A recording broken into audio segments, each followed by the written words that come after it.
Hey guys, welcome to the garden. One of my goals for this year's growing season is to really show you how I am using all of my harvest and putting things up for the winter and the fall and early next spring. So one of the things that I like to make that is not like super obvious, like I don't know that a lot of people make this, but we absolutely love it, is onion top pesto. So I have all my onions in this box. They are doing fabulous. They are starting to bulb, but they have all these tops and they are pretty tall. Some of them are about 2 feet tall and they do not need all of these tops. You can harvest these and use them. They do not have like a really forward oniony flavor. They kind of taste more like a green onion or like a scallion even, but they have like a secondary note of onion. And so I like to make onion top pesto with them. And so what I'm gonna do is I'm gonna harvest a bunch of these onion tops. I'm not gonna harvest all of them. I do like to leave a couple per onion just to make sure that they have something left. I don't know if they need that, but like it stresses me out to think about just cutting all the tops off of these onions. So I'm gonna harvest some onion tops and we're gonna go in the house and I'm gonna show you how I make my onion top pesto. Now I do make this like a batch at a time. I actually made some earlier this week, and so some of these onion tops have already been cut, but I'm going to make a big batch that I can then freeze and use later. My favorite thing about onion top pesto is that it does not go bad in the refrigerator like basil pesto does. Basil pesto, because you're using basil, it turns brown really, really quickly.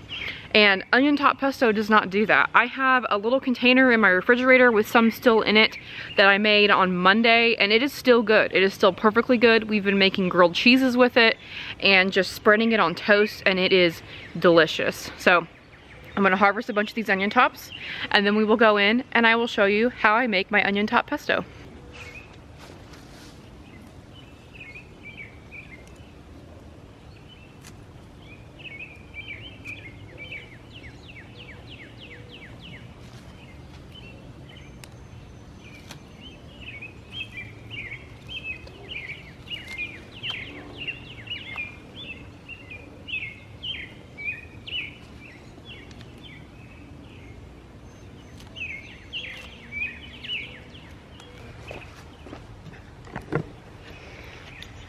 Well, I have filled up my roux apron almost to the gills.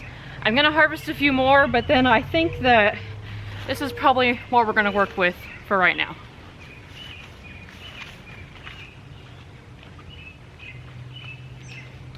Okay, this thing is full. I'm using my roux apron to harvest these tonight, and I absolutely love this thing. I've had this for a couple years now, and every time I use it, I just love it a little bit more. Basically, it's an apron that you put on. It has a clasp in the back. It has this big pouch at the bottom that you put your harvest in, and then you can actually just take these ropes off, and it drops out, and then you can drop stuff into the sink or wherever you're dropping it. So I love it. It has pockets up here for things like your little snips and stuff like that. So I'm gonna take all these onion tops in the house. I'm gonna put some water and a little bit of salt in my sink and let them soak for about 10 minutes. I did notice a few little tiny slugs on them as I was cutting them, so we're gonna let them soak, just kind of get some of those sluggies off, and then dry them off in a towel just quickly. They don't have to be like dry.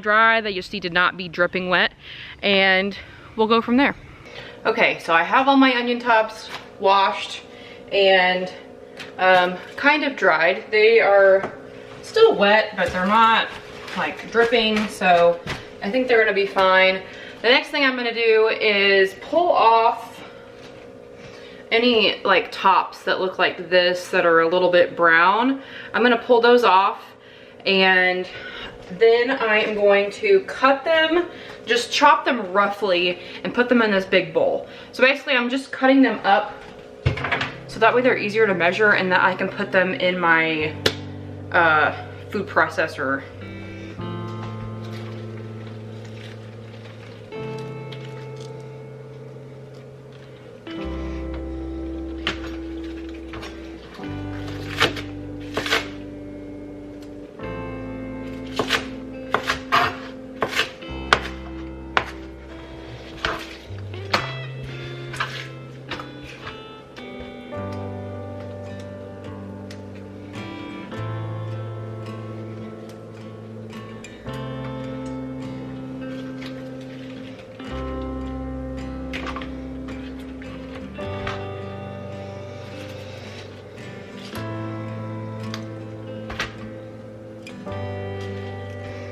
Okay, I have my big, huge bowl of onion tops, roughly chopped.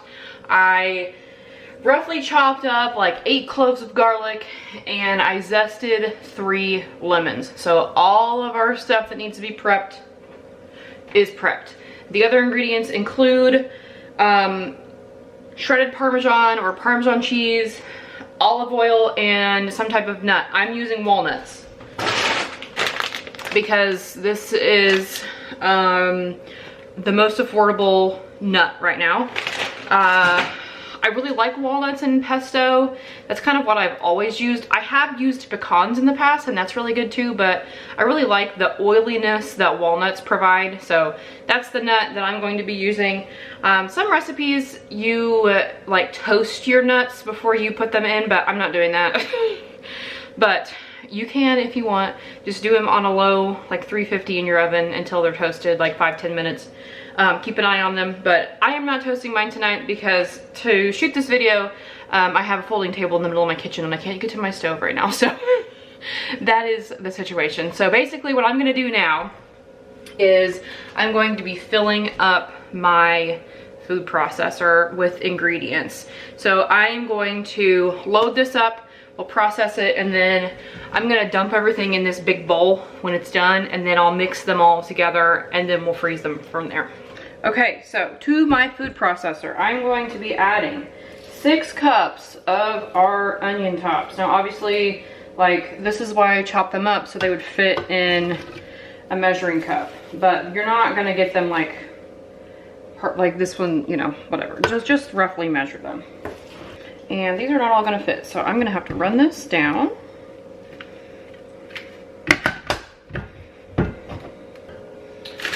Then to that, I'm gonna add a cup of Parmesan. Now I am using this shredded Parmesan from the Walmart this time because they did not have any of the like blocks that I would normally buy.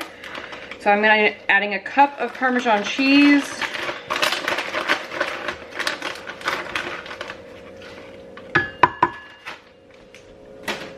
I'm adding half a cup of our walnuts,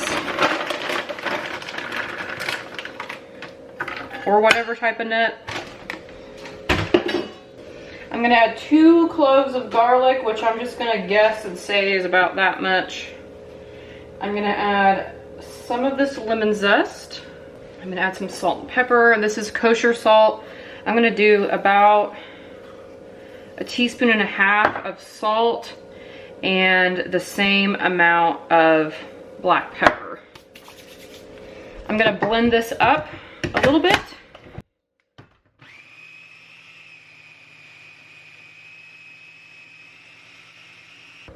Once everything is nice and combined and chopped, it's gonna look something kind of like this. This is when we're gonna drizzle in our oil. My recipe calls for 3/4 cup of olive oil.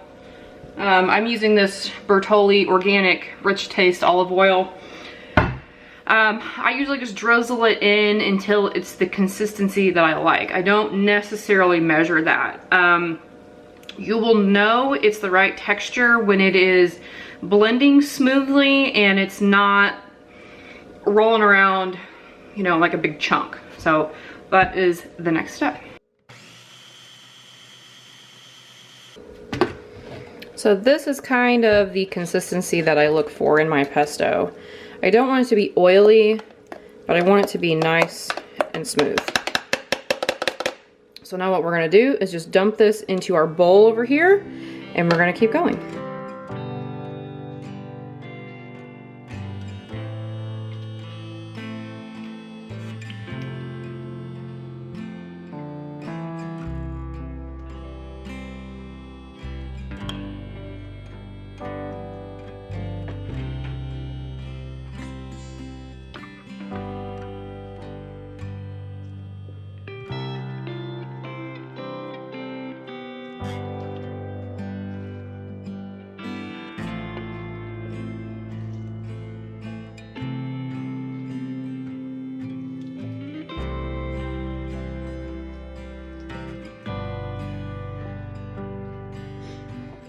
All right, here we have it. This was 5 batches of my pesto. So basically now all I'm gonna do is just mix this together so that way all the batches are in one big homogeneous mixture. I'm gonna taste it for salt, pepper, lemon. I do still have some lemon zest left over, so I'm gonna make sure it's to my liking. And then I'm gonna freeze it. I am gonna put some in the fridge just to have, but I am gonna freeze this. I'm gonna freeze it in quart-size freezer bags. I like to use freezer bags as opposed to mason jars because I have a chest freezer and I can lay these bags on a baking sheet, freeze them flat, and then stand them up in my freezer and kind of file them. And that way I will know how much pesto I have left. And I don't have to worry about breaking jars, and I can have my jars for canning this summer.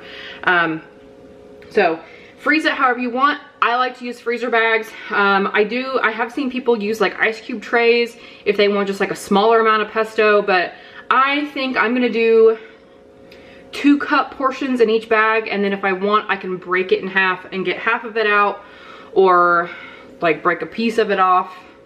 That's why I like to freeze stuff flat. That way you can break pieces off. So that is the next step. I will not bore you with that because I'm sure you know how to put stuff in a freezer bag and freeze it. But that is how I'm gonna make a lot of pesto. I don't know how much pesto yet. Once I'm done and I'm editing this, I will put how much I ended up with up here in cups, and then you'll know. It's a lot. This bowl is very heavy. So that is one way I like to use all of my harvest, including the things that you wouldn't normally use. Normally when you grow onions, you wouldn't normally use the tops, but the tops are delicious. So I encourage you to try this. I did have just a few tops left in the bottom of this bag. So what I'm gonna do with those is probably chop them up smaller and put them in the fridge in a little container and use them kind of like green onions. They have kind of like a scallion-y flavor. So kitchen days, always fun, always feels good to put food up in the freezer or canned or what have you. So thank you so much for watching, and I will see you in the next one.